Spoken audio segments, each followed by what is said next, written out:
Oh, you know what? I do.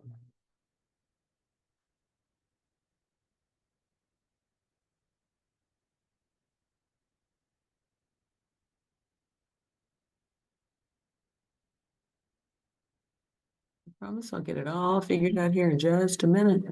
No big deal. Screen.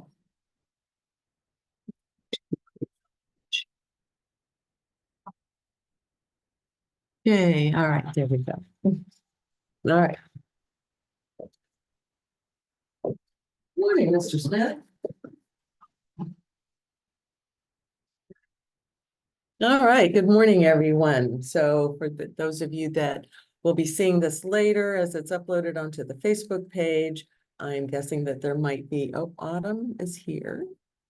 So I'll admit her. And I actually do have two people live with me here this morning. I have Olga and I have Nore. I'll give Autumn just a second to get caught up here. And so today, even though, you know, a hot Monday already, it's already like 80 degrees outside. But you know, hot market though too. So, you know, there's that. This is a very important class, although all of the classes that we teach are very important classes. This is one because this is today we're doing the expense worksheets, buyer expense, and together they're the expense worksheets. They are named separately. We have the buyer's estimated closing cost worksheet and the seller's estimated proceeds worksheet. And we call that, you know, kind of a hopeful thing that sellers are going to have proceeds when they sell their house and walk away from the closing table with money. And this is important because all of the other things that we talk about, the contracts, we really want you to be compliant with what the office wants, the brokerage wants. We need you to be compliant with what the states want. And that second part is why this is an important class. Both states, Kansas and Missouri, require us to do estimated worksheets for both buyers and sellers. For buyers, every time we write an offer on their behalf and presenting an offer to another, or presenting an offer, and then also the seller's estimated proceeds worksheet for every offer that we receive. And I know a lot of agents, a lot of experienced agents fall short of that. So we want to get you all, golly, Linda, you sound like you're from Kansas. We want to get you all in the habit of doing everything properly. That's why we teach these classes, and that it's kind of a launch requirement for you all to participate in these classes. So I'm not able to teach in the classroom today. I don't have the whiteboard behind me. So I don't have the opportunity to do the actual computations on the screen to show that to you, but I do have some cheat sheets that we'll be going over. So that's where we are. So good morning, Autumn. I was giving you a couple of minutes to get all logged on there, but so far, Autumn. Good morning. Okay, all right. I didn't quite hear you, but I bet you were trying to say something. All right. So I am going to share screen. And so since I do have someone on Zoom, Autumn, would you give me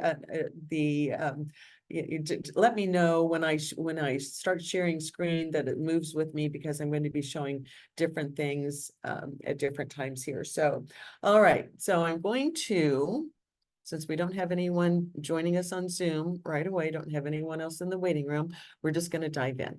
So the first one that I'm going to show you is going to be the buyer's estimated worksheet, because most of the time as new agents, even though we tell you that listings are leverage and all of that's true, to get your business going, listings typically lead to, we hope, 2 or 3 buyers for you, the way that, you know, that the market works when people call you, open houses, you know, that kind of thing. We hope that you're picking up a couple of buyers from listings. We do find that most of the time for new agents, your very first business is actually buyers. So we're going to go over that. So a couple of things. Technology is not working well with me this morning. So here's the first thing that I'm going to show here. Okay, I know we're seeing it here in the classroom. So Autumn, can you let me know if you are seeing the buyer's estimated worksheet? Yep, I can see it. I might not have my, hold on, I might not have my, oh, I don't have my speakers. Hold on just a second. Okay, now I can probably hear you. Were you saying something? Yes, I was saying I could hear it Okay, or and see you it. and you can see it. All right, thank you so much, Autumn. Mhm. All right. Get back to where we were.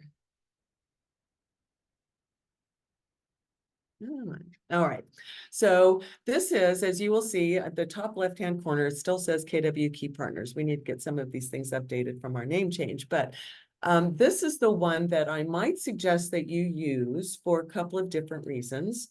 Although there are two different versions of these that are actually three different versions of the buyer's estimated expense worksheet that are perfectly acceptable for you to use. This is the PDF copy. I'll get to one here in just a few minutes. It's actually a live copy that we can manipulate, but I wanted to show this one because I think this was a little bit clearer because I chopped it up a little bit here. The KW Key Partners, you can find this in the portal. If you all, as brand new agents, make sure that you have access to the brokerage portal. There's a lot of great information there. And so on the portal, it is in the brokerage documents. You'll find that that's one of the categories that shows up on your home screen. So click on documents, and then you'll find this. You'll have to scroll all the way down. This is actually this kind of hidden. We need to kind of clean that up. We need to talk to you about that. It's in the CMA MLS, which is going to be on the very bottom of the list of documents there. You'll see the buyer's estimated expense worksheet and the seller's estimated proceeds worksheet, both there. And this is what you will get. A couple of reasons why I suggest that you might use this one, because it is an actual live document. It is an Excel worksheet that David has developed for us. It actually, as you see the live worksheet, I think I pulled it up here. As you see the live worksheet here, because that's what I just flip to here, it actually has two different columns.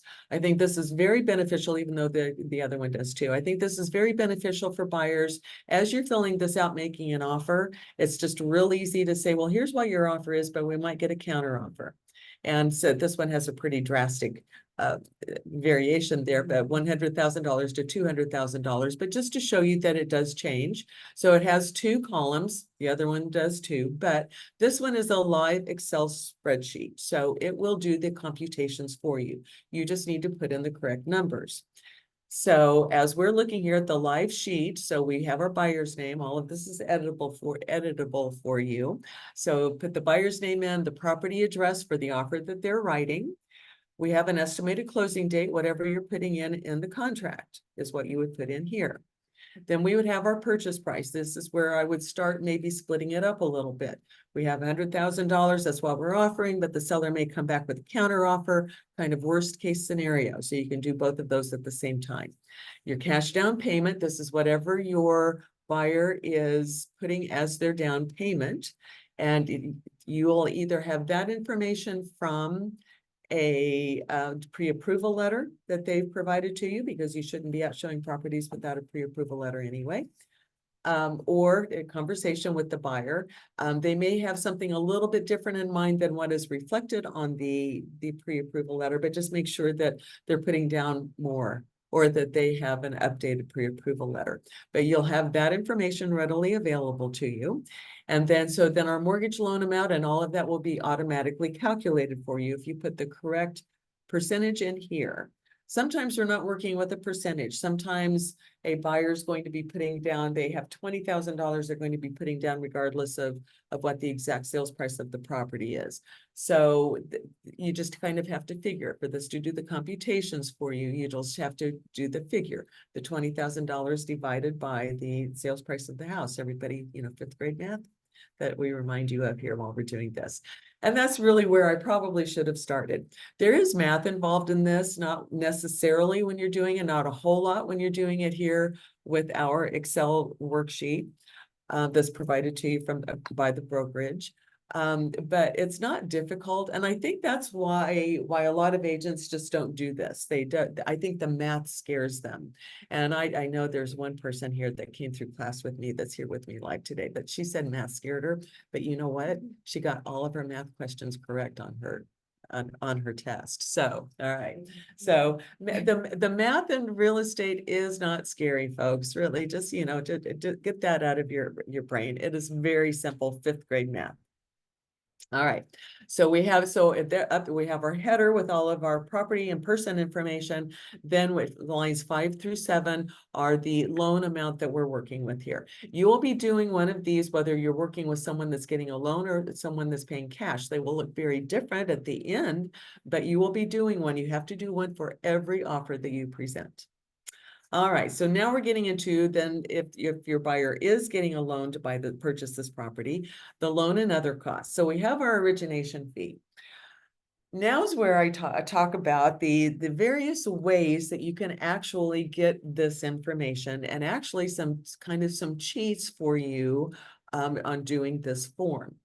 If you're working with a loan officer, if you're working with a buyer that has a loan officer that understands your needs throughout this transaction, call them and ask them for a good faith estimate of the buyer's closing costs. And call it that because every loan officer in the world will know what that terminology means. A good faith estimate of the buyer's closing costs.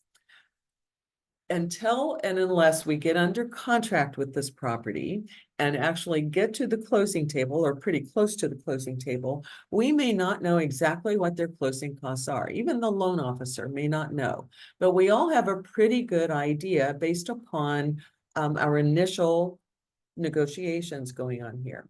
So, and the loan officer is going to have some set costs. That lender is going to have some set costs. There are some set costs for us out there in the world, our closing costs and those kinds of things. But we may not know exactly what inspections the buyer is going to be getting. There may be some assistance from the seller on the buyer's closing costs. So we may not know all of those details as we're writing the offer. But the real point of this form, of this document, is to make sure that the buyer understands that there are costs to buying a property over and above what their down payment is for their loan. So we have to get close, but we certainly don't have to get exact on this, right? That the whole point of this is to prepare the buyer. Buyers may not be aware at all that there are loan costs involved with getting a loan.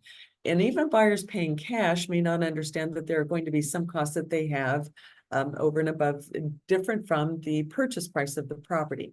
So this is just a preparation for them. If you're working with a buyer that's getting a loan, and let's say it's an FHA or a 3% down conventional loan, and the buyer is very proud of themselves because they've managed to save that 3.5% down payment, as they should be in today's world. It is very difficult to save any money, much less that pretty good chunk of things. And so they may be thinking, okay, I'm ready to go buy a property. And if they've talked with the loan officer, we hope that the loan officer has done their job and preparing them for the loan costs of a loan. But here we are here in the heat of the moment. Now we're ready to write an offer on this particular property. And the buyer may, we have our down payment and the buyer may have $3,000 or $4,000 to pay towards closing costs, but they may not be aware that there are closing costs and how much those closing costs are. So that's why we do this for every offer that we make on this particular property, based upon the taxes on this particular property, based upon a homeowners association that may be due, or a transfer fee for that HOA. On this particular property, there may be more than what the buyer's expecting. So we need to know if, when we're writing our offer, we need to ask the seller for any assistance in the buyer's closing costs. That's the importance of doing this. That's the whole reason behind doing this as we're writing an offer. I think it's really a good idea to go ahead and do one of these as you start working with the buyer, just to prepare them for that. If they have $3,000 over and above their down payment, but most of the time their closing costs are going to be figured at $4,000, $4,500, we know right off the bat that on every offer, we're going to need to be asking the seller. And the reason that's important to know is because we may need to adjust the sales price of the house to cover that. If we're offering 280 on a property, but we're asking the seller to pay $5,000 in the buyer's closing costs, seller's not willing to do that at the 280, but will at the 285, right? So we may need to adjust our sales price based upon what we're going to be asking the seller. So that's, I know I've just thrown a lot of information at you, and that's kind of the drawback of these classes. I have 2 hours to teach you something that's really probably a 4-hour class, but because we've got 2 of these to get through, the buyer's estimated and the seller's estimated. So, and we got started late this morning because technology wasn't working with me. So please, please, please be sure to reach out to me with any questions that you might have. I am going to show you a couple of cheat sheets that I have for each one of these before we break up today. We're doing the buyer's estimated probably in the first hour. That may bleed over a little bit into the second hour, but and so I'll make sure that you see the cheat sheets and reach out to me if you want those cheat sheets. That's something that I can easily email to you. I don't ever want anyone to think that that they shouldn't or can't use those cheat sheets when you're working with clients and customers. You absolutely can. And I think it's a really good idea for you too. So, all right. So, but here we're just going through a basic explanation of what these things are. The origination fee, you should be able to get from the loan officer. If you can't get that information from the loan officer, if you've reached out to them and you haven't heard back from them in 2 or 3 hours, and now you're under a time frame to get this offer into the listing agent, then make something up. I think that you're going to be pretty safe using $1,000. The $995 in here is this is how the sheet this sheet shows up as you download it from the portal. And it's got all of these things over on it here too. So this is the way that this shows up, and that's just the figure that David threw out. I would say $1,000. Okay. Sorry, I have a quick question. So if you download this from the portal directly, what you input in certain areas, does it auto generate the numbers for? It does. Okay. It does. I'll kind of play around with it here, not shade. But so if I put $1,000 in there, now you do have to change it in each column. But it will absolutely then generate the correct numbers further on down in that column. And that's why you would suggest using obviously this. Yes, yes, right. Another thing here is don't be too precise. Lenders don't like to work with cents, right? I tend to work with hundreds, just because that's easier. 50s, on some things, hundreds and others. And I always think that it's better to overestimate on both of them, but on the buyer's estimated worksheet, overestimate. I would much rather prepare them for a worst case scenario than they will actually have. That way everyone's pleasantly surprised when they get their final closing documents and they're having to bring less money to the table, right? Their down payment's not going to change that, but some of the closing costs will. So we have our origination fee. So if you can't get that, it's best to use the exact one from that lender, because each lender is a little bit different on that. It used to be back in the old days that it was a percentage of the loan amount, but most of them have gotten away from that, and most of them use just a flat fee now. But I think everyone's pretty safe on the $1,000 there. The loan discount fee, that's only if your buyer is getting discount points on their loan. Who remembers what a discount point is?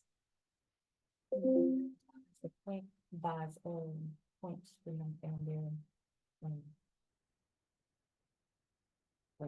Interest rate. Interest Yeah, rate. that's right. All right. Very good. It was Monday morning. Yeah. Yeah. All those words are. But Right. it's there. I know, right? I know you do. All didn't hear nor Yeah. you all didn't hear nor right, but yes, that is exactly right. Discount points are it's a lender provided program. If you pay, and it's really just upfront interest. So if you pay discount points when you're originating the loan, it can lower and will lower your interest rate for the lifetime of the loan. So make sure that you are familiar enough with the type of loan that this buyer is getting.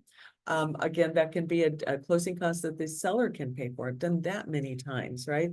Buyer has money for their closing costs, but as interest rates get a little higher, get a little volatile here, we don't really know what interest rates may be doing in 30 or 45 days when our buyer's closing. Certainly ask the seller to pay for some discount points. But all right, so we're not using them here in this example, but they're in the market, they're back in the market, kind of a popular item right now. So be sure and ask to see if that applies to your buyer's loan.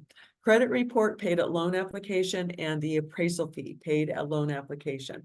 So let's change that here up just a little bit. It's not, it is paid for at loan application. The buyer will be paying for it. Even if the seller is paying the buyer's closing costs, the buyer has to pay for these things up front at the same time. The lender will usually collect money at the same time for the credit report and pulling the credit report and the appraisal. I usually put in $500 here. Our example here has $50 for the credit report and $500 for the appraisal. I think those are the good, legitimate, realistic numbers to use right at this point in time. Buyer doesn't have to pay for that until the appraisal's ordered. Most of the time, and here's just kind of one of those negotiating things that I'm sure your coaches have talked to you about. Most of the time, we can wait until after the inspections to order the appraisal. That might save the buyer some money. If your buyer's getting a really short time frame, if we're wanting to close really quickly in 21 days, let's say, please don't do that to your lenders. You know, they'll tell you that they will, but it's really difficult on everyone. But let's say that in this particular case, that's what we're asking for. We may not have the luxury of waiting till after our inspection period to order our appraisal. But most of the time, we want the buyer to get through the inspection process. They've paid for the inspections, and we'll talk about that here pretty soon too. Whatever inspections they're doing, the whole house, the sewer line, the radon, the wood destroying insect, those are the ones that we typically see, you know, right off the bat. They may be paying for a structural inspection, a structural engineer's report. They have to pay for all of those things up front. And so if we find things that we're asking the seller to repair, or there are things that show up on the reports that the buyer just does not want to deal with at all, the buyer, that's a time that in our contract, the buyer has the legitimate reason to back out of the contract and expect to get their earnest deposit back. So we pay for all of those things. And if we don't get through that, if for some reason the contract falls apart, and that is the most typical reason why a contract would fall apart, is we can't come together on the renegotiation of repairs, then the buyer hasn't paid for the appraisal. And most lenders understand that and will work with us on that. If you're asking for that short time frame, we may not have the luxury of that. So the buyer may be paying for that upfront too. But even these things that they are paying upfront, the inspections and the appraisal and credit report, are all closing costs that can be reimbursed to them if we're asking the seller to pay for closing costs. Does that make sense? Okay. All right. Everybody here in the classrooms with me. So, all right. All right, so we have credit report and appraisal, so we do include those. A survey is on every form that you will see that's pre-printed for you. It's been years and years since I've seen a required survey by the lender. But so usually, and you'll see there are two different ones listed here. We have stake survey or loan survey. And it's been a long time since I've had a buyer that wanted a stake survey done before we close. Most of the time you see those when you're talking about parcels of land, like maybe an acre or more, that we don't have a current appraisal and maybe it's not fenced, or new construction that has not been fenced yet. Survey is always a good thing. They're fairly expensive, so it could be something. Our contract does say that it's a buyer's expense, but certainly we can change anything in the contract between agreement between the two parties. So we could ask the seller to pay for it. But most of the time, you're not going to have a survey reflected on your your estimated closing costs here. But there are certainly those times. If you do, they can be fairly expensive. And so make sure that you're getting a realistic estimate of that cost if you're going to be using it. On line number 15, the tax service. Tax service is a one-time charge at closing that the lender wants reflected on the closing statement. It's a one-time fee. Well, no, it's an ongoing service, but a one-time fee. The lender will hire a third party to check to make sure that the payment of the taxes is recorded every year. As we all know, non-payment of taxes would be a reason that the property could be foreclosed upon and the lender would lose their security collateral for the loan. So they want to make sure that most lenders will be collecting money in the escrow account to pay those taxes. And they also want to make sure that those taxes are reflected on the county records as being paid. So that's what the tax service is. It's a one-time fee. We have that estimated here at $75. The flood certificate on just about every property. The lender is also going to go through the process of hiring a third party to check on the status of that particular property. They're concerned about the dwelling, the improvement on the property being in a floodplain or flood zone. So that's a one-time charge again at closing, and a one-time service where we check to make sure that the dwelling is not in a floodplain, which would then require a flood zone, which would then require flood insurance. That would be a determination that the lender would make before they would ever approve the buyer for the loan. If flood insurance is required, and that can be expensive, fairly expensive, and may disqualify the buyer from this particular property loan. So, all right, so both of those are always charged, but they're one-time charges, not anything that the buyer has to pay for later on. That's why they're reflected here. The FHA PMI premium, the lender will quote that. Typically speaking, right now it's 1.25% on most FHA loans. I would go ahead and reflect that on here, even though most of the time when a buyer's getting an FHA loan, they are adding that back into their loan. And we'll talk about how to deal with that here pretty soon too. Same thing with the VA funding fee. Again, usually 1.25% on that. Those are fees that if they're getting an FHA or VA loan, or USDA, just because our form doesn't reflect it, it applies to USDA as well. Everyone will be paying that. So make sure that it's reflected on here, even though it may be rolled back into the loan. Mortgagee's title insurance policy. This is a flat fee. This needs to be updated a little bit because they do know that Platinum Title has gone up on their fees on this. It used to be $275. I think is now $315. So make sure you're checking with your title companies about it, whichever title company you think the buyer may be using. A lot of times we use the one that the seller is using, but on any transaction except cash, the buyer can choose to use their own title company as well. So make sure that you have a realistic quote on this. So I would change this to $315 too. I think I have on my updated form that I have in my file. So, but just make sure that you check with your lender.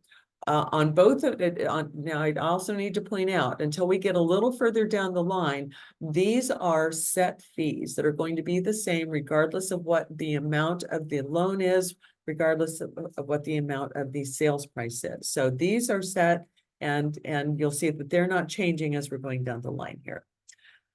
So that's the 275 or 315 is what I would put in here. The closing protection letter is only in the state of Missouri.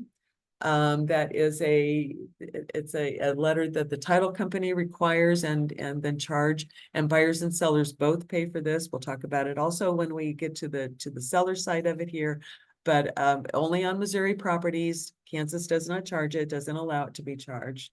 And it's a flat fee also of $50. I don't know, I haven't seen that vary between title companies. I think that's pretty standard. The closing fee may vary a little bit between title companies. So make sure you're checking with the title company that your buyer is going to be using.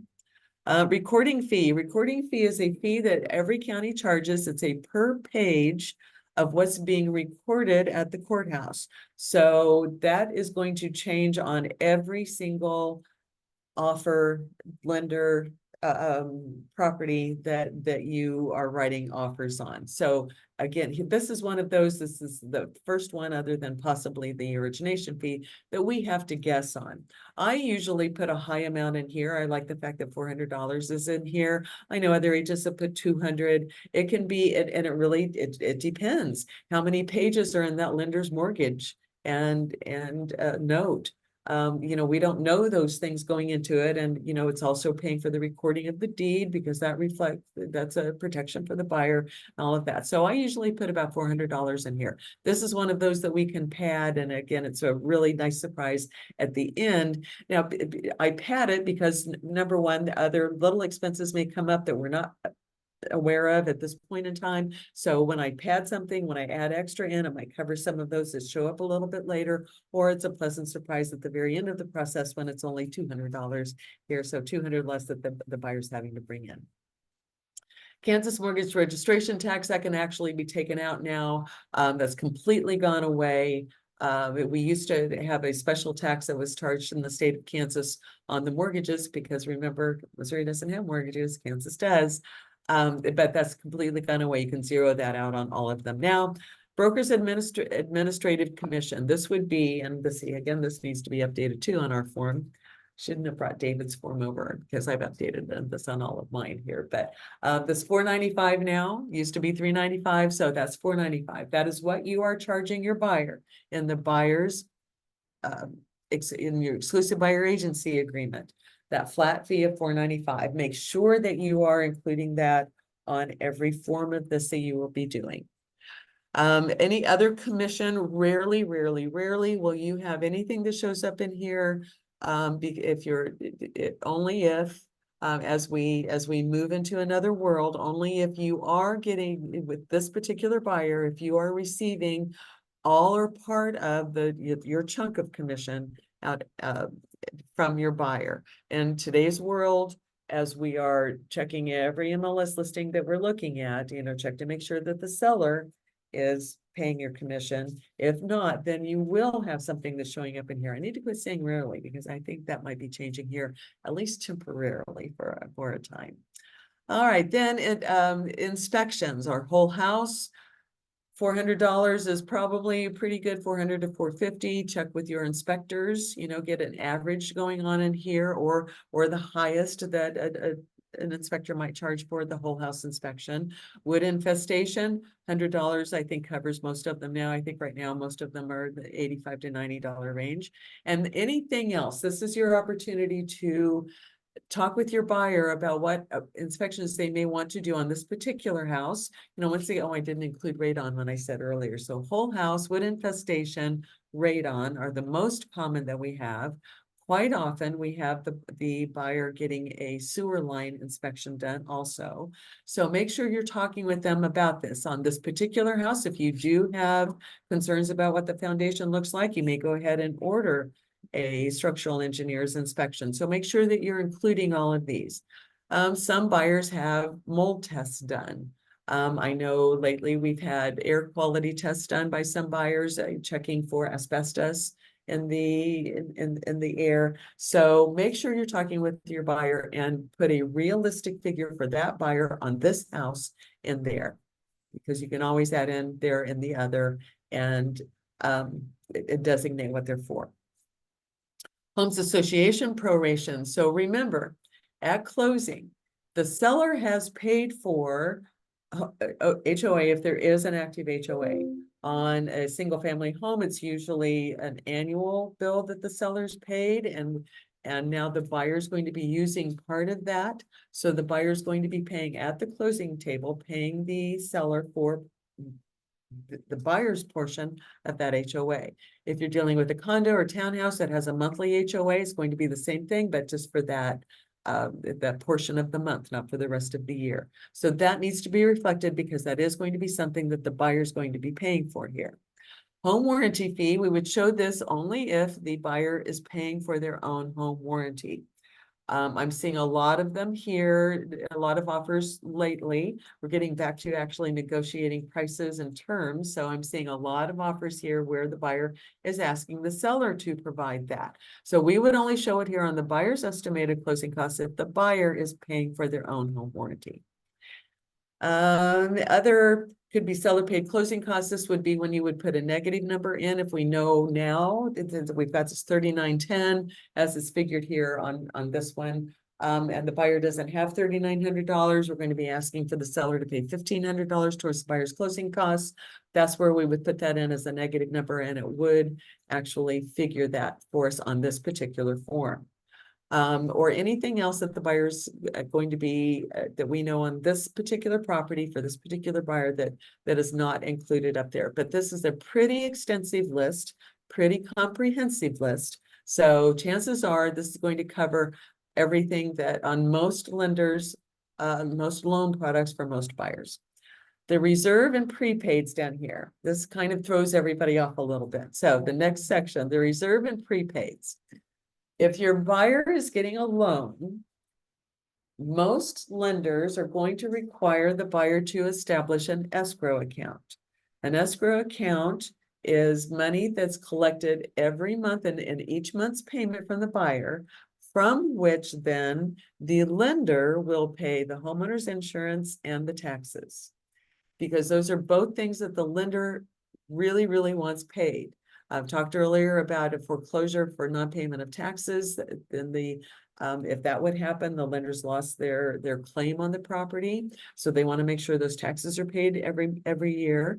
And also the homeowner's insurance, because if the property, if something should happen to the property, it catches fire and burns. Once again, the lender has, and there's no insurance to cover that loss. Once again, then the lender has lost their claim on the biggest portion of the loan, the improvement on that property. So the lender wants to make sure those two things are paid. So to ensure that, they will collect money every month from the buyer. The prepaids and reserves, or we usually call them prepaids, is the money that the lender is collecting up front to establish that escrow account.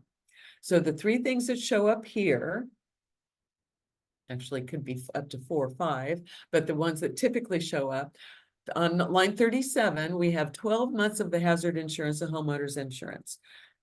Again, you don't know that because until they actually make an application with their insurance agent for the homeowner's insurance, then we don't know the exact.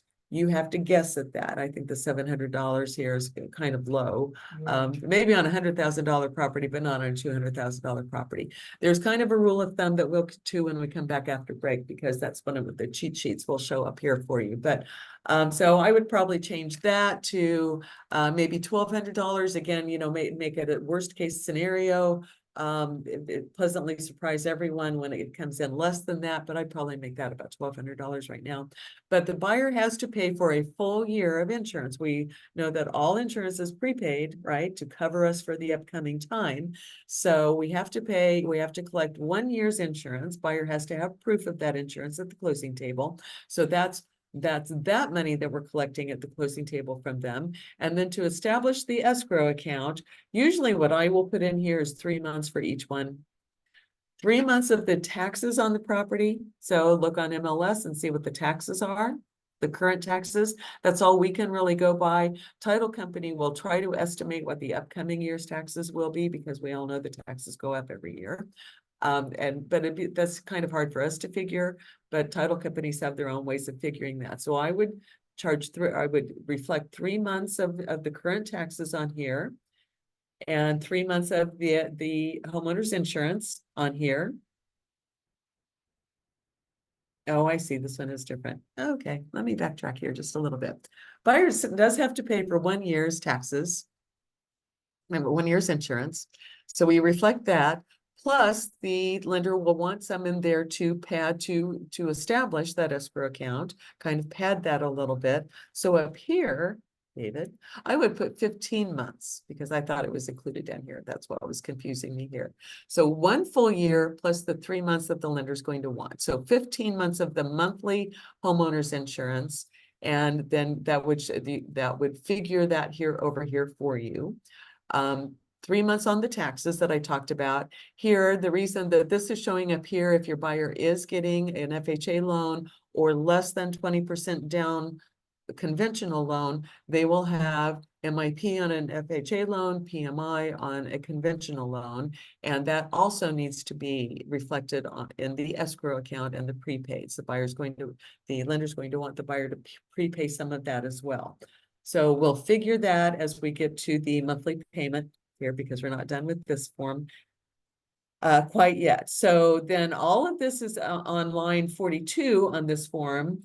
It takes our down payment here, our $10,000, our 3910 that's showing here, and our closing costs, plus the 1338 that's showing up here on our prepaids, and giving us our grand total here. If your buyer's short on that money, they have to have their down payment. There's no negotiating on that. But if they're short on that, they don't have the $15,000, that's when we figure how much of these closing costs or prepaids, because prepaids are some of the things that a seller can pay also. Allowable closing costs and prepaids is the way that that's worded for us. So we can always ask the seller to pay that for us. So then we get down here to the monthly payment.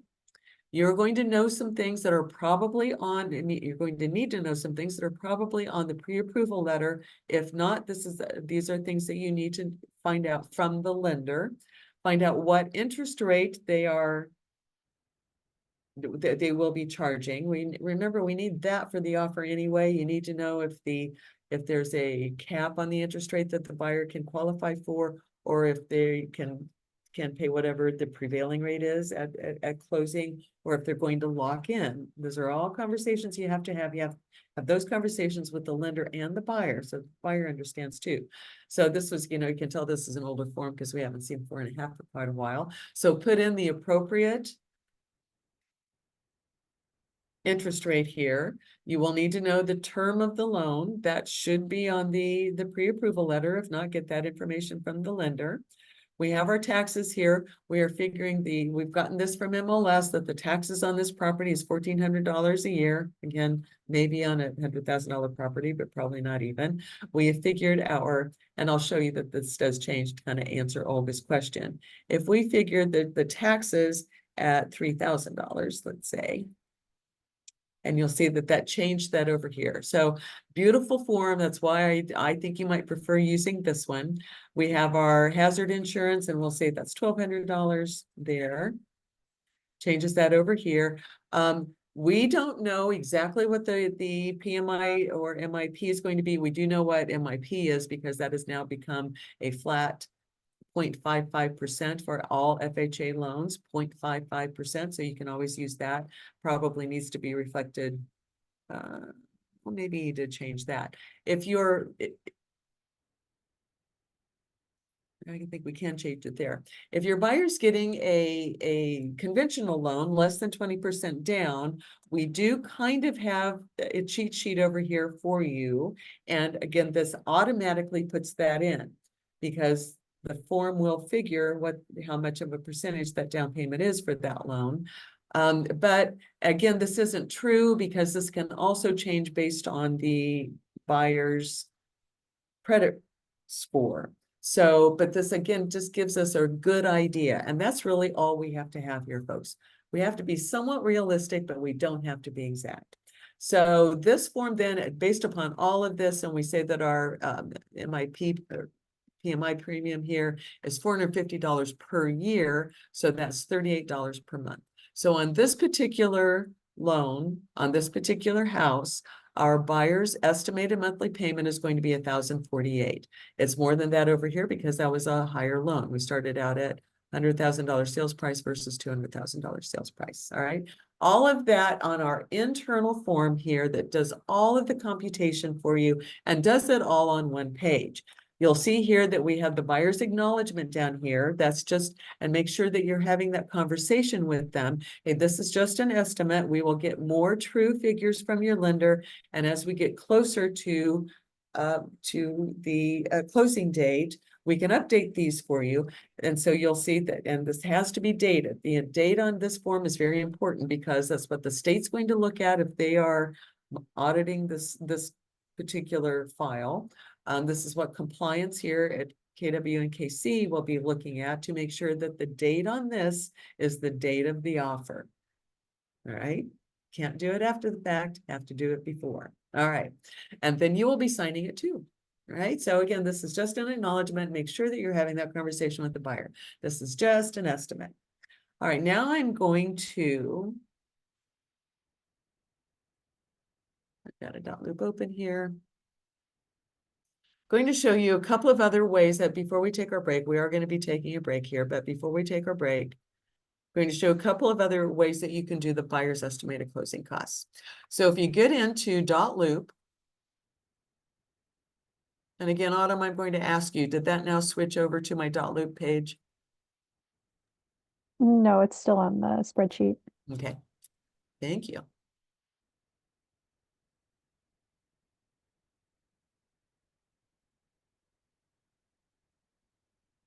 Okay, now you should be seeing it.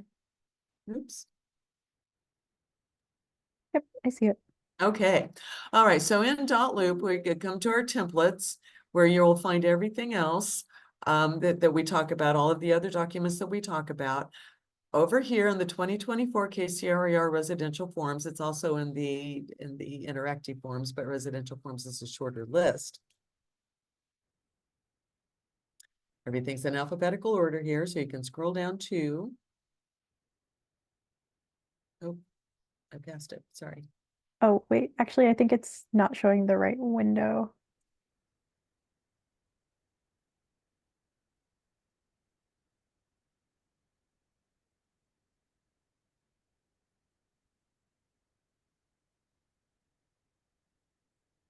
Now?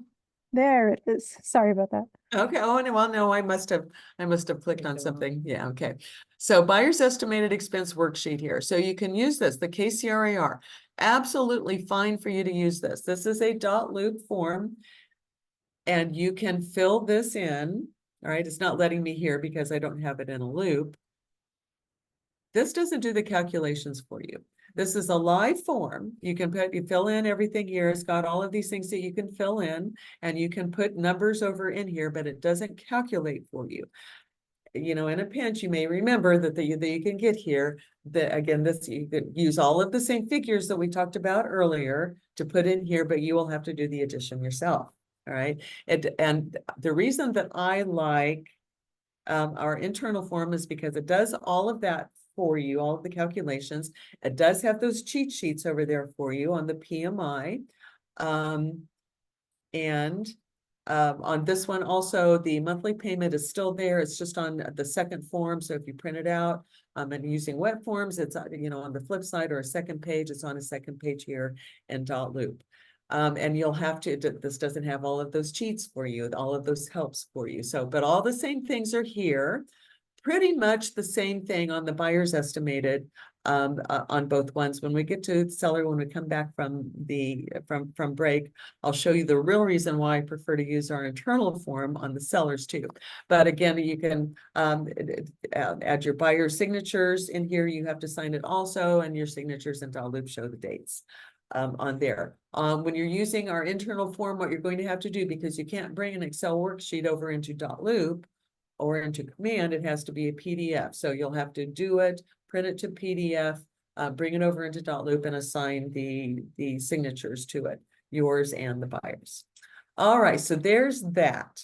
It is 9:59, a couple of minutes later than I want to be for break, but we're going to go ahead and take our 10-minute break. When we come back, I'll show you the cheat sheets I have on this, and we will get to the seller's estimated proceeds, and we will talk later then. All right, I'll see you all in 10 minutes.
Okay, we're back.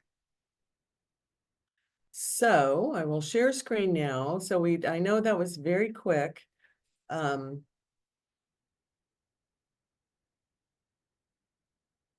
to get to the right one.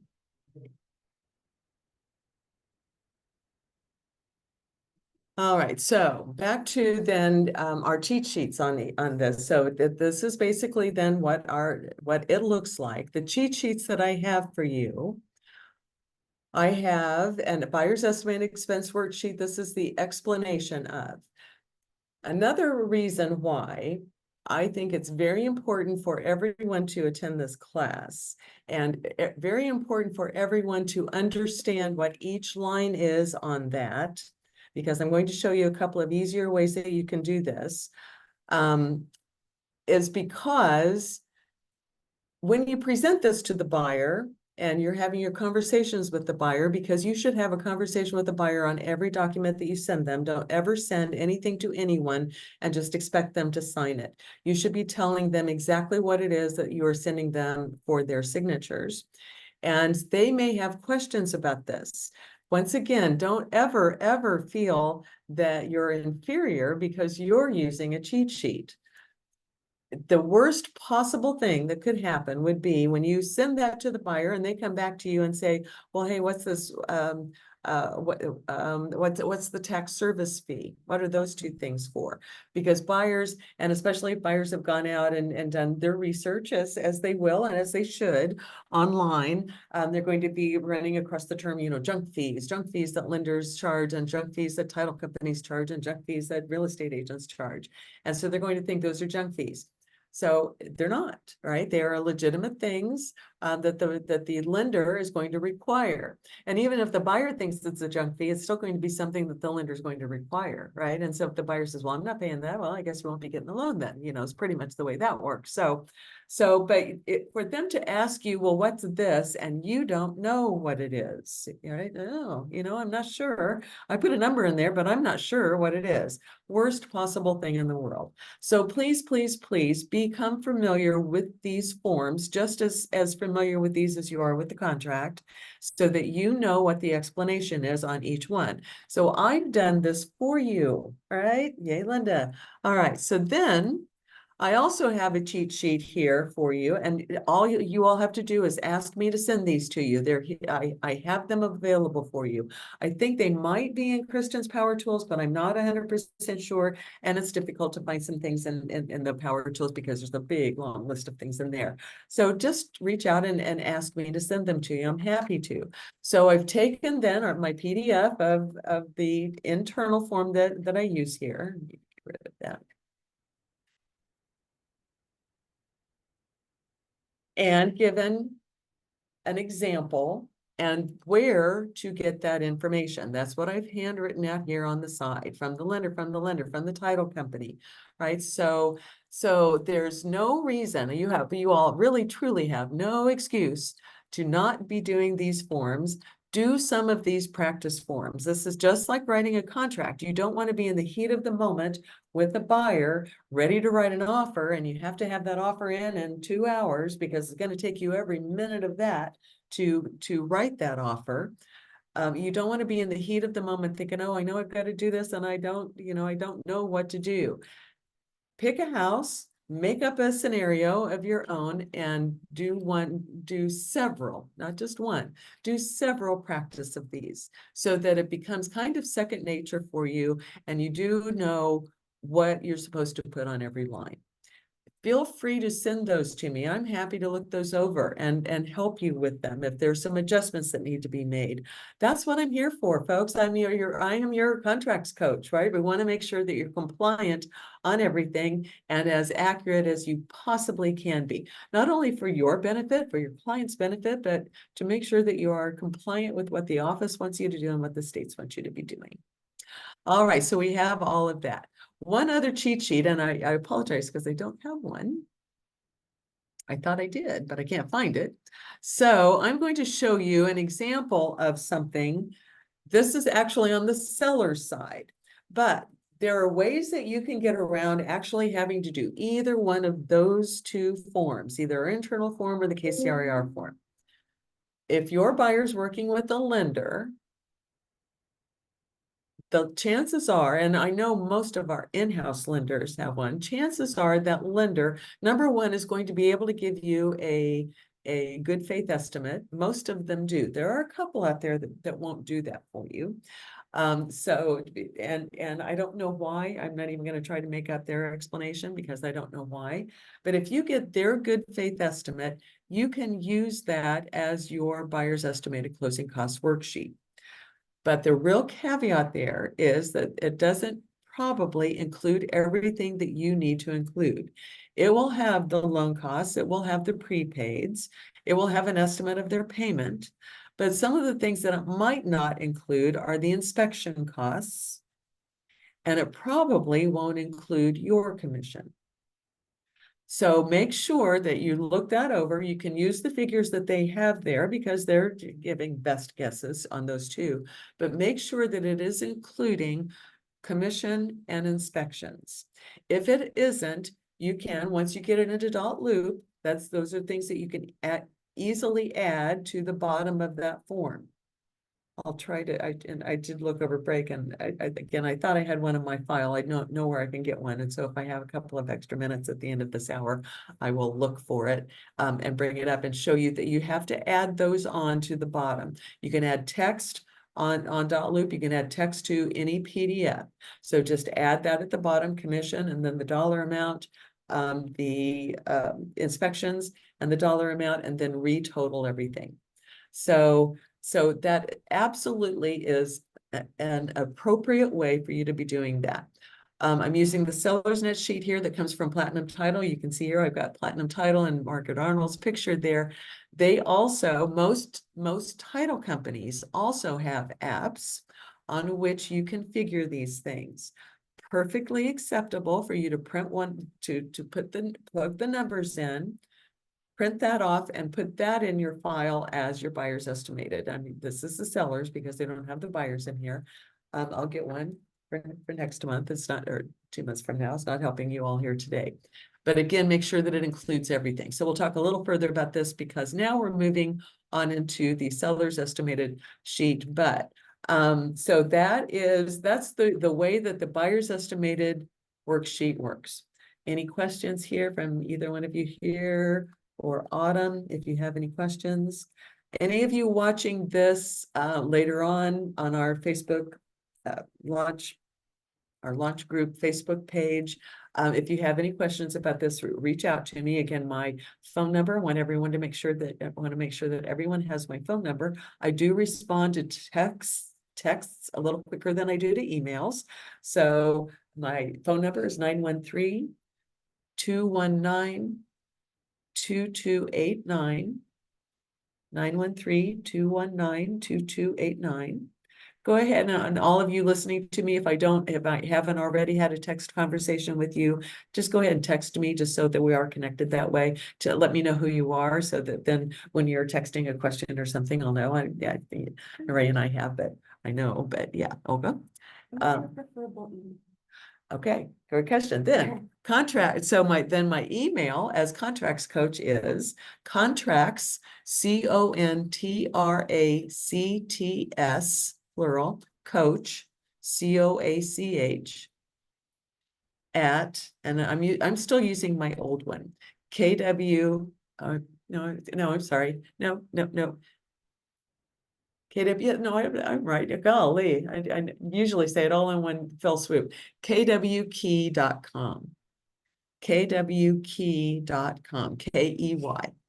So contracts coach at KWKey.com, because I'm not sure that my KW and KC is working properly.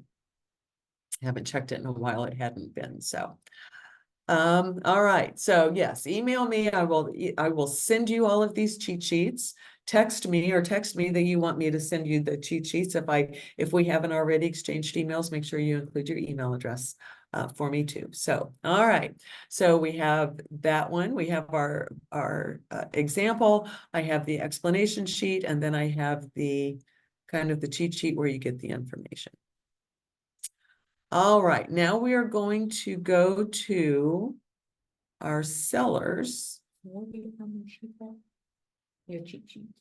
You have to ask me for those. They may be, I know they're not in the portal. They may be in Kristen's Power Tools, but I'm not sure, and it's hard to find things in the Power Tools. So just email me if you want those cheat sheets.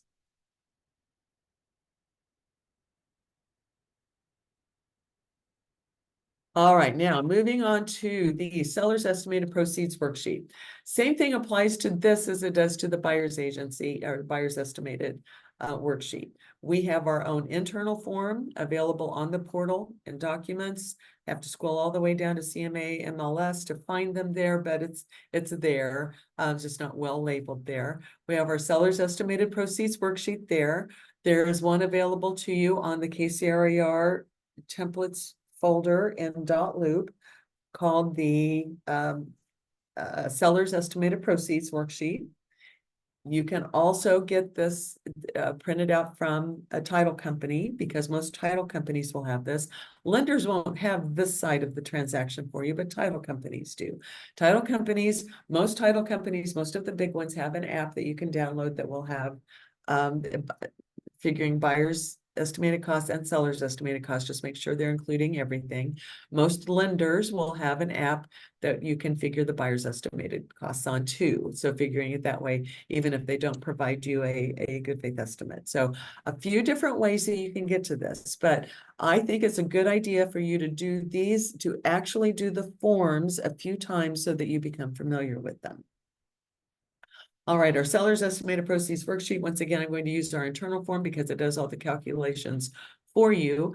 And you'll notice one difference here just right off the bat is that on the buyer's estimated worksheet, there were 2 columns in case we had a renegotiation on price or a negotiation on price counteroffer. Your seller's estimated proceeds worksheet in our internal form has 3 columns, which I just absolutely love. I'm so glad that David did this. Because regardless of the kind of market that we're in, you might have different scenarios of what's going to happen with the seller. So we have our first column, which is what I always use when we've established a going on the market price. May not be the price that I think that they should go on the market for, but if I think they're reasonable sellers, I will say, okay, well, that's a little high, but we'll try for a couple of weeks, all right? And that's what I will always put in that first column, what we're going on the market for.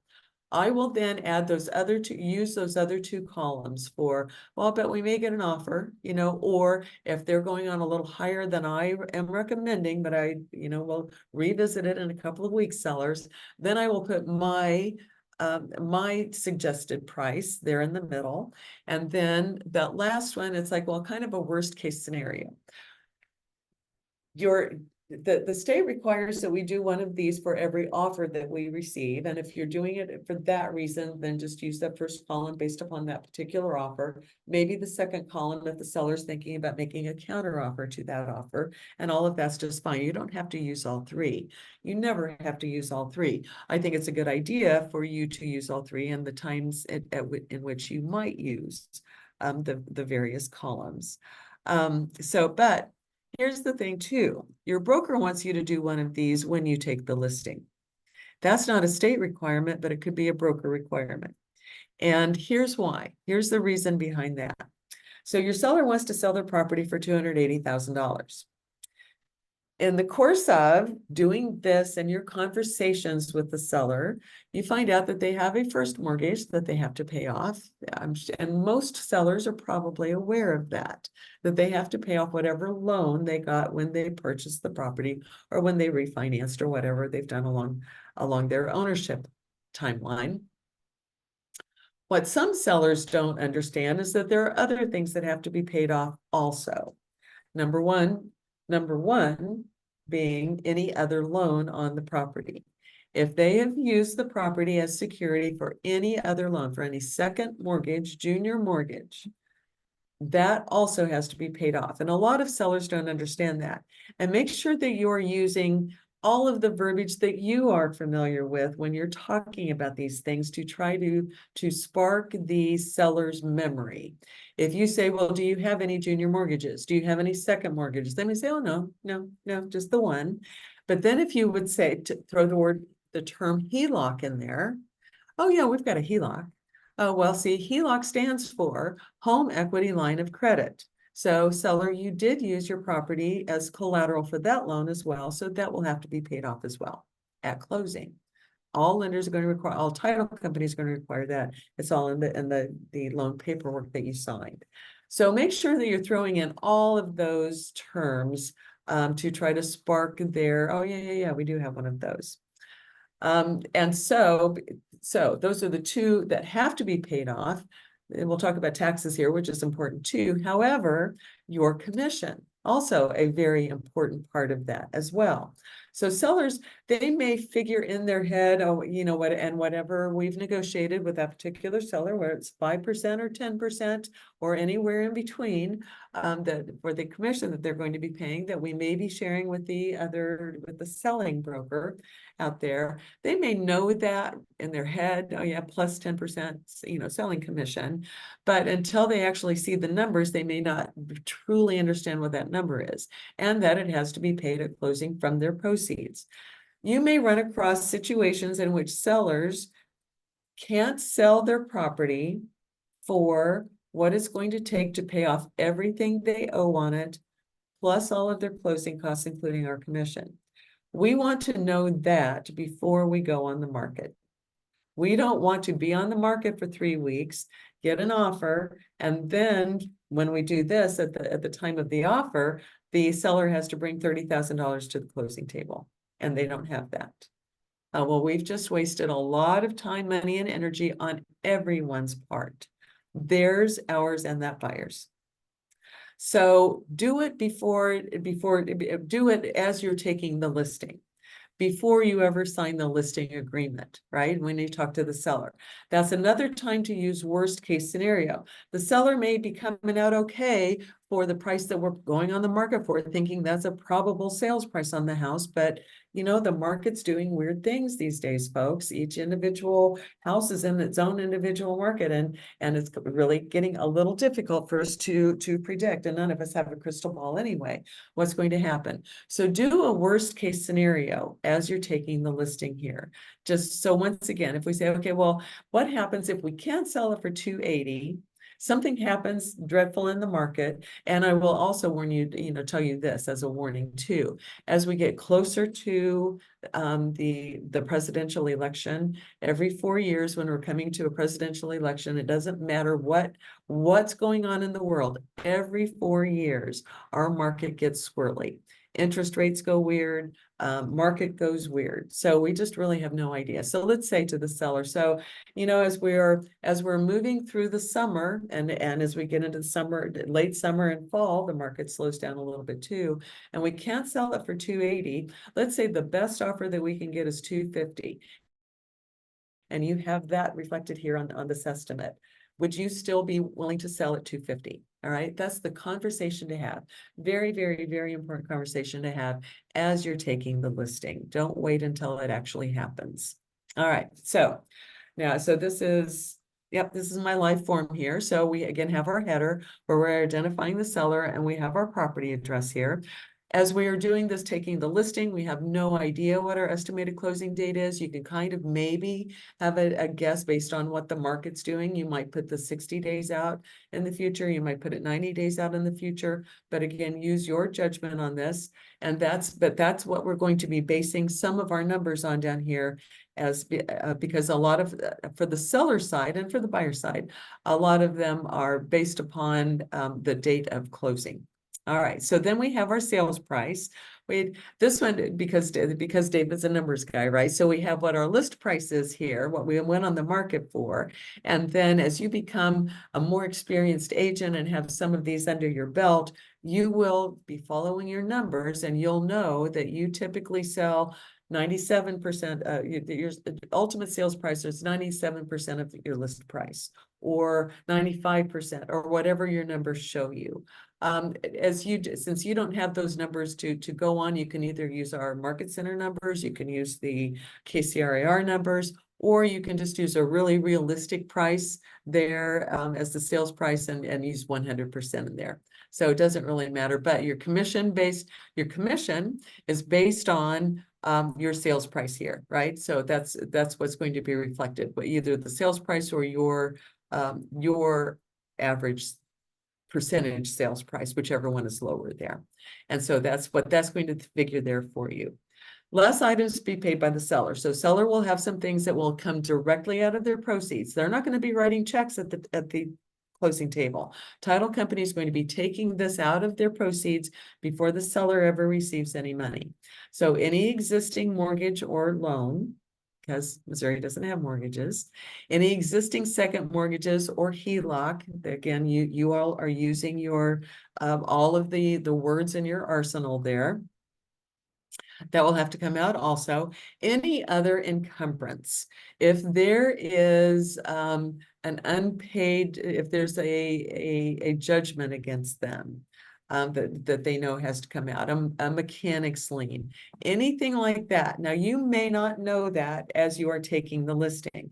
You may not know that until after we're under contract and they do, and we do a title policy report.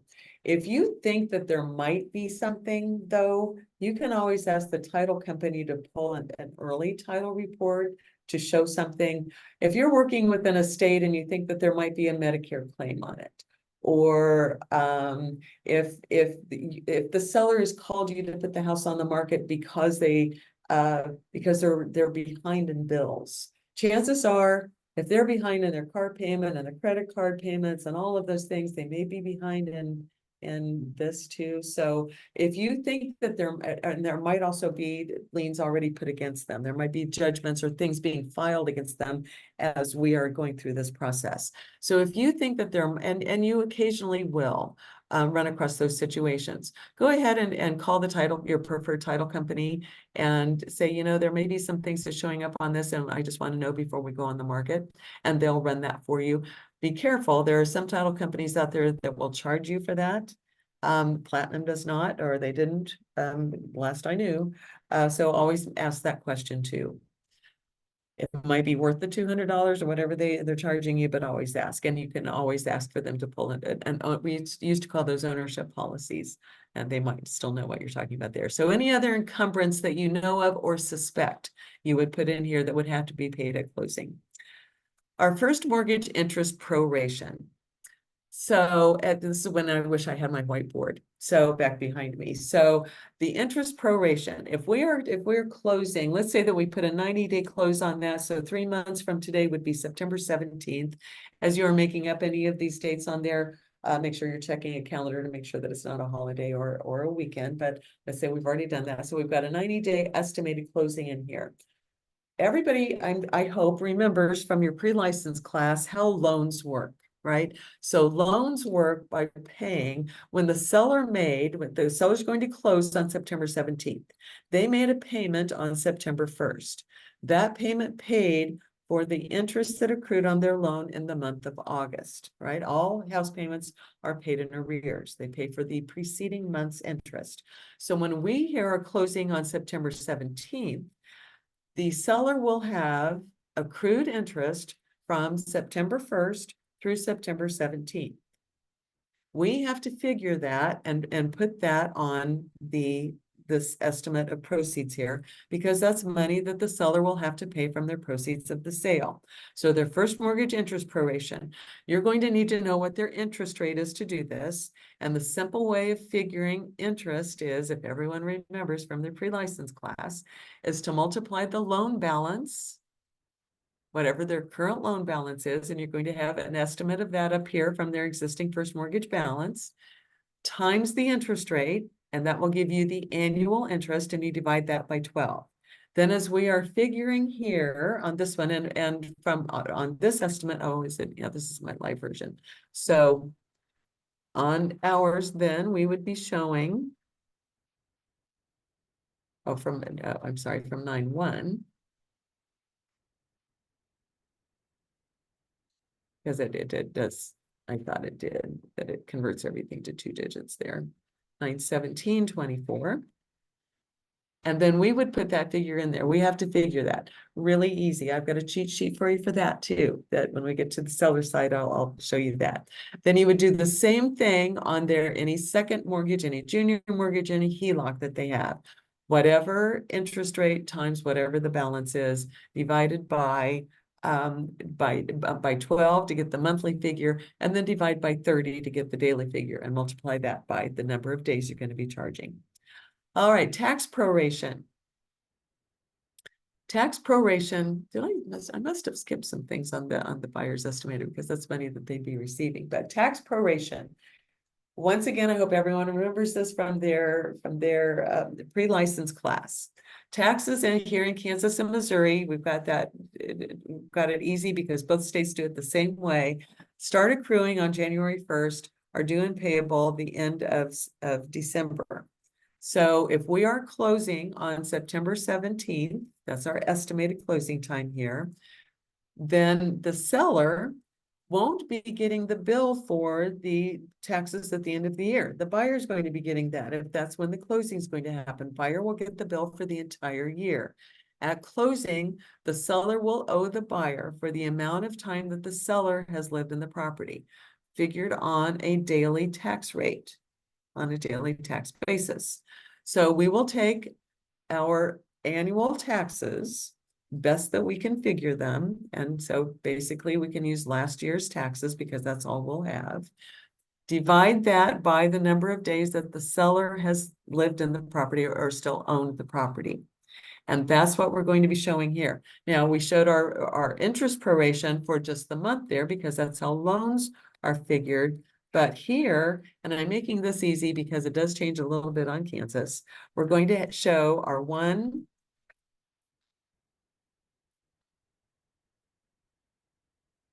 oops, that extra numbers in there. Our 1/1, because that's when our taxes start accruing. And then through our 0917.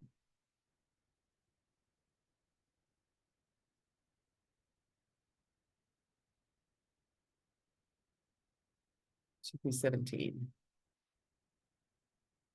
Okay. All right, so that's how those prorations work. A little bit of math involved there, but once again, you can always use a title company's app, and they will figure that for you. The little trick on this is state of Kansas actually does things a little bit differently. State of Kansas actually sends bills out twice a year. So everyone should be receiving one here pretty soon at the end of June, or everyone will be billed on the end of June. Everyone that's getting their escrow, their taxes paid in their escrow, the lender receives the bill. But so taxes does it every 6 months. And they are behind, they are in arrears for 6 months. Gets a little bit confusing when you're doing Kansas. Best practice is just to always add another 6 months of taxes on. It kind of shows that at the bottom of this form, but because Kansas does manage to confuse us a little bit. Mortgage prepayment penalty. About the only reason the way that you're going to know if this is in effect on your particular seller is if they know and they tell you. You're not going to have access to their mortgage papers, to their loan papers, and know whether there's a prepayment penalty. You're forgiven if you don't put anything in here and there is one. You just might warn the seller that there are some loans that do have a prepayment penalty. Not very many anymore. They used to be a lot more common than they are now, but not very many. If there is one, chances are your seller knows about it because they might have tried to pay extra on their monthly payment and have been told that and were charged for doing that. So most sellers in today's world know if there is one. Most of the time there isn't one, but you're forgiven if you don't put anything in there, and there does end up being one there. But just have that conversation with your seller. Title insurance policy. This is based on sales price. David has on our internal form here, again, another reason to use our internal form. It's not necessarily updated. I'm sure these have changed since David did this, so I'll get with Yvette and try to see if we can update these a little bit. She's the one that has access to all of the changes on these forms in our documents. But David has added a title policy rate sheet here for you. Best practice is to always have one from the title company you're working with, and those are easy enough to get. Most title companies have their rate sheets published on their website. Most title companies will have a rate card that you can carry around with you. Just make sure you're using an updated one. But the title policy is based on the sales price of the property. And so make sure as you are putting different figures in here, I think that's figures it for us. If I put 500,000 in there. No, it doesn't. So you'll have to get that from the insurance policy.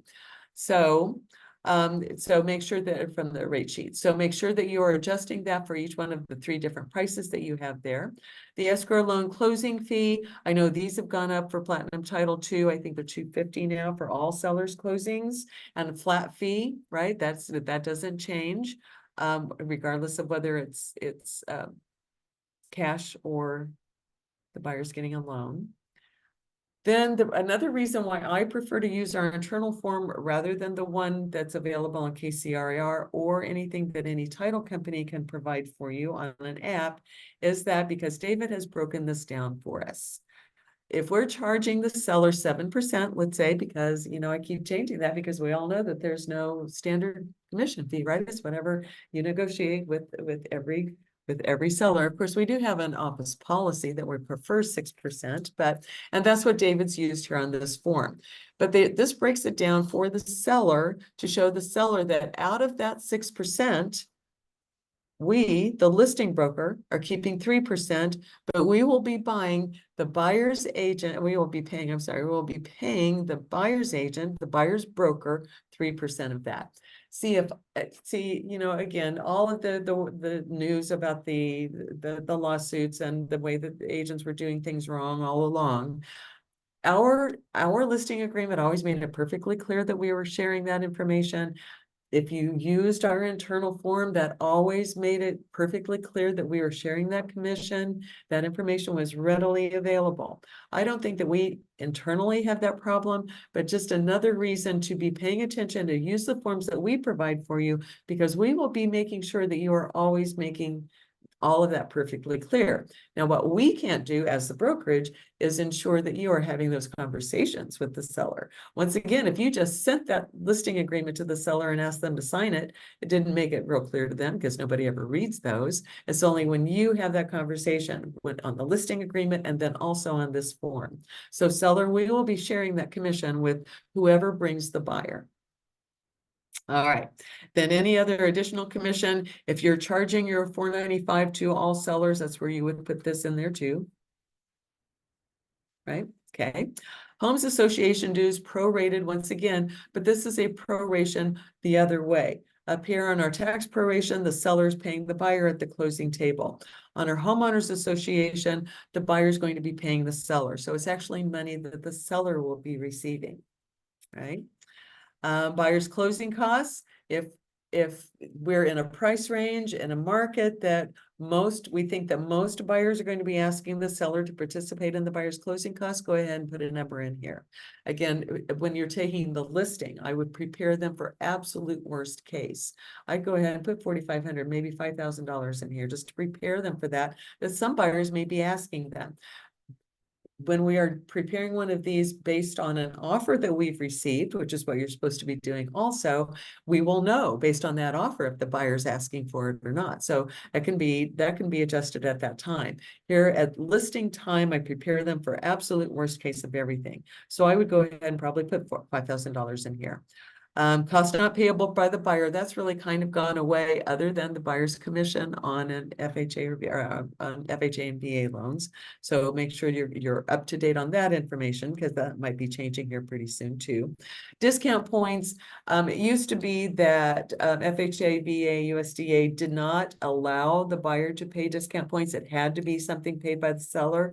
So if they were using it, but now we just include that in all of the closing costs. So even though it's kind of out separate, but that's a whole different conversation for you to have with the loan officer at some point. Release of lien recording fee, if applicable, that would be a lender cost also that you may or may not know about. So I usually just kind of pad that in here. I usually put $100 in. Again, I'm using David's live version here. I put $100 in there because that if there is one, it can change at any time. And again, I'd much rather everyone be pleasantly surprised that they receive more money at the end than having to pay more. Home warranty plan, can't remember the last time we get one for $490, but again, preparing the seller, I would put 800 in there. Preparing the seller for the buyer may be asking for one. If they don't, we'll take this out when we're doing this form for that particular offer. Potential additional expenses here. So the reason that there are numbers in here, oh well, okay, is because, again, preparing the buyer for worst case scenario. Or preparing the seller, I'm sorry, misspoke there. Even if the seller says, well, I'm not making any repairs, we're selling as is. Okay, I'm still going to include something in here because if you're working with buyers, you're going to hear this, that even if we say as is, even if we have box 1 checked on the in its present condition form, something's going to show up that some buyers are not going to be happy with and might want to come back and ask to renegotiate, right? Even though we said we're not going to. But a good rule of thumb here, what I do on every listing that I'm doing this for, whether I'm doing it at the listing time or for an offer, because remember, the offer, we're not going to know what might show up on the inspections either. I use 1% of the sales price.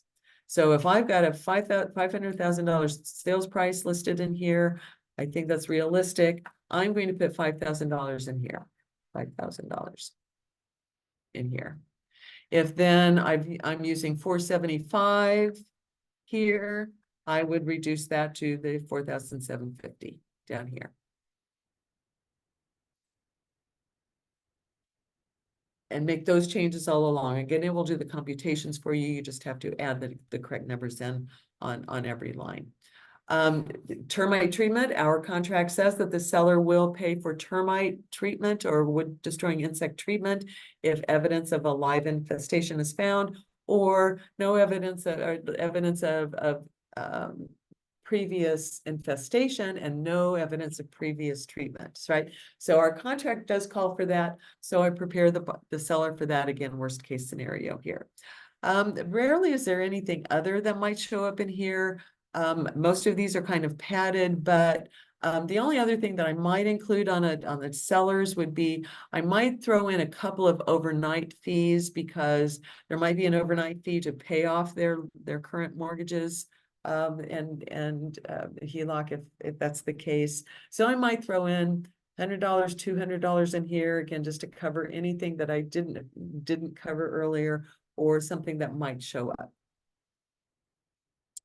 Then with everything there, we have our total to be paid at closing and our approximate net proceeds here. Does all of our figuring for us, and that's a high figure because on this particular one, I didn't put any payoff for any of the loans. And so that's what we would be telling the seller. Based upon these offers, this is what we think you might be. Again, these are estimates. Are you okay with this number? Right? That's the really important question to have as you're taking the listing. And I told you that it does kind of figure things for you at the bottom of the page for Kansas. So that's where we add, for Kansas, we're adding an additional 6 months taxes down here. Not necessary in Missouri, so you can blanket out in Missouri, but again, not a bad idea just to leave it in so that everyone's pleasantly surprised. All right, then I'm going to come back to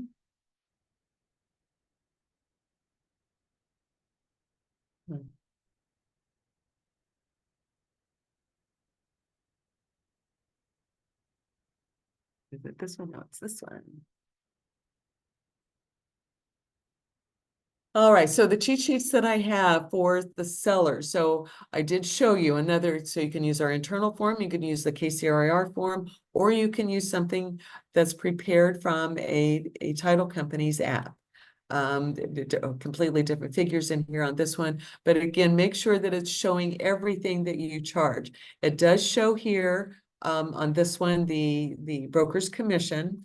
What it's not showing here are the possible expenses that we have on the other one. I would add in some money here, or actually you're subtracting on this one, but we're saying, okay, our estimated proceeds for the seller based on this is 319. I would down here at the bottom, I would say, well, potential repair expenses. And then maybe, you know, just potential other overnights and that kind of thing, overnight fees and that kind of thing. And then re-total down here. If you're using something prepared by the title company, again, I didn't point it out on the other sheet. You do have to add their signatures on it and you have to add your signature on it. So everyone has to sign this, even though it's an estimate. I have done the same thing for these sellers estimated that I did for the buyers estimated. I have this explanation of what each line is on our internal form. It doesn't exactly match up on the KCRAR form, but everything still shows up on both. You can find them, but the line numbers I'm referring to here are on our internal form. And I have a cheat sheet for the seller's estimated proceeds also, that once again, I've written over here on the back where you get that information. From usually, most of it's from the title company, from a lender, or from the county tax records. All right, so there's all of that. Any questions? Boy, timed that almost perfectly here. So again, the importance of doing this, I think you should do a buyer's estimated before you start working with the buyer. Again, preparing them for the costs of getting a loan over and above what their down payment is. I think you should do a seller's estimated proceeds worksheet when you're taking the listing. Use a couple of different price points. Have to do one for every buyer on every offer that you're writing. So when you are sending me those offers to look at, make sure that you're including me. Here's the other thing. I would suggest that even if you're doing these as practice things, do it in a loop so that you're getting used to working with dot loop. Again, on our internal forms, you'll have to do it on the live Excel worksheet and then upload it into dot loop. You can practice on the KCRA forms right in dot loop. And so make sure that you're including me when on your loop, add me as a person, and then on my profile in that loop, check the box that adds me to your team. So because when I'm going over your offers and your listings, I'm going to be looking for these things in there, and I'm going to tell you if they're not in there that you have to have them. Right, just as a reminder. I don't want anybody to get in trouble with the state. I don't want, oh, here's the other thing, really important. This might really bring that entire point home a little stronger for you. Not only are these required for every offer from a seller standpoint or buyer standpoint by the state, they're also required by your brokerage, and the brokerage will hold your commission check if they're not in there and dated properly, right? So I guess that's the best way to get everybody to do it. All right, that's it. I'm gonna stop share. I don't see that Autumn has added any questions or anyone's added any questions in the chat. Autumn, do you have any comments, questions, concerns that you have about any of that? No, no questions. Okay, good deal. Olga, you good? Okay, I know I went over it very quickly, and for all of you that are accessing this on Facebook Live after the fact, feel free to reach out to me at any point in time. This is important. We want you to understand it. We want you to be able to do it. So that applies to everybody here, okay? All right, well, we are not doing this class on, so our next contract class would typically be on Wednesday, and we'll be doing the renegotiation of inspection. So the two forms that you need once you're under contract with the buyer or seller, and inspections have been done. From a buyer standpoint, this would be writing the inspection notice and the resolution of unacceptable conditions. Then typically we would be doing that this month on Wednesday. The office is closed on Wednesday because of Juneteenth, so we're not doing any classes on Wednesday. So that class will be done a week from today, 9 o'clock next Monday morning, and I think that's should be the 24th at 9 o'clock. So in person probably, and on Zoom also. So, all right, everybody have a great week and good luck selling. Let me know if I can help in any way, and I'll see you next week. So it'll be next Monday. Next Monday at 9 o'clock.